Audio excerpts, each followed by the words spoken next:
I'm Dr. AJ Becker from Victory Health, and today I'm going to show you 3 exercises to increase mobility in your shoulder. The first exercise we have is a shoulder pendulum. You'll place one arm on the table or stable surface. The shoulder you want to mobilize, you'll let hang loosely down by your body. After this, you'll start moving your body to increase a circular motion in your shoulder. You'll start with a smaller circle and increase into a larger circle with the movement. You'll slowly stop. After this, you want to move your body again and go in a counterclockwise motion. You want to do that 2 to 3 minutes, 2 to 3 times a day. The next exercise we have is a posterior capsule stretch.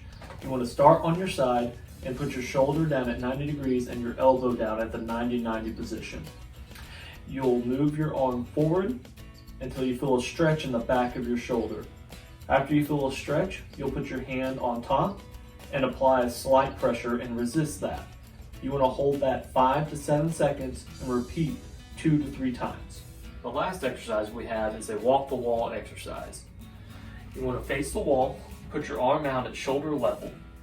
You slowly with your fingertips, you walk the wall to the highest point that your shoulder can reach, or to the point right before you start to have pain in your shoulder. You slowly slide the hand down and then you repeat. You want to do this 3 to 5 times a day, twice a day. And those are a couple exercises that can help increase mobility in your shoulder. Please make sure you consult with your healthcare provider before beginning these exercises. Thanks for watching.